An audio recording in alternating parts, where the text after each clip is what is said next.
Blessings family, what's up? Just a tree here. Trying to do my first car video. What's happening?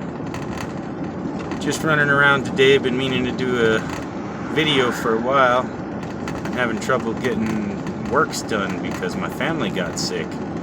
They got a nasty virus that really hit them hard.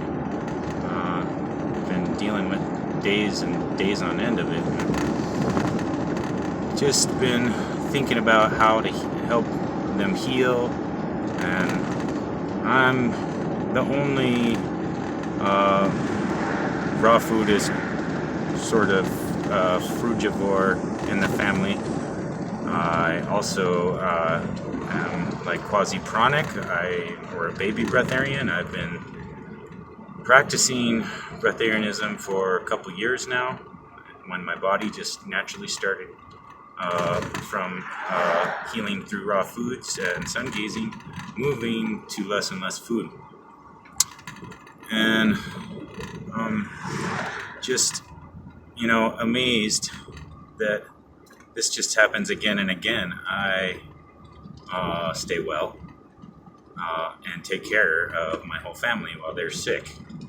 I just went and picked up some antibiotics that goes deeply against my core for my wife, but we have to have it on hand in the case that her sinus infection has taken root near her polyp in her nose could potentially start an infection that could spread to the brain or the bone. So, we'll just rebuild with kefir and kombucha and raw sauerkraut and everything like that after, if we do this. She hasn't had antibiotics now for years. But she always gets rocked with these viral things, and the rest of my family, I love them, and they eat well. They eat all organic. We're trying to eat for dosha type, astrological type, individual temperament, and realizing everybody has a journey, a healing journey. But again and again, my experience and my study points to we're frugivores. Look at our teeth.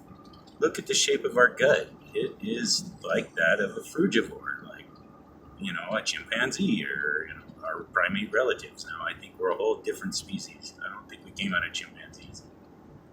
But whatever the case, they're relatives, and it's this whole thing with lymph and the energetic channels of the body, the subtle electromagnetic body, as well as the, metabolic channels, the eliminatory channels. Most people are plugged up, having 3 meals a day of very sticky, rich foods like butter and cheese and meat. And think about how hard that is to scrape off your pan when you cook it. It's like that stuff gets or if you leave it, it turns into jelly, and that's what's happening inside you and putrefying, a host for bacteria and necrosis. And your body is meant to be a vessel of light. And that's been my experience with breatharianism, between sun gazing, breathing and pranic practice and meditation, and dietary changes that led me to this. And I'm not full breatharian. I drink many juices and teas and waters a day, sometimes smoothies. Pretty much every day I get into some salty stuff. Usually it's seaweed. 2 hands on the wheel. And so, my caloric intake is very low, less than 1,000, oftentimes less than 500 a day. I usually do a 24-hour dry fast every week, and I've done 4-day dry fast and intend to extend that slowly and surely, but with consistency and gently, honoring the challenges of, having my own permaculture business and health and herbalism business, as well as my permaculture farm, my family, the familial events, etc. The stress levels can be a huge factor in eating patterns. So, yeah,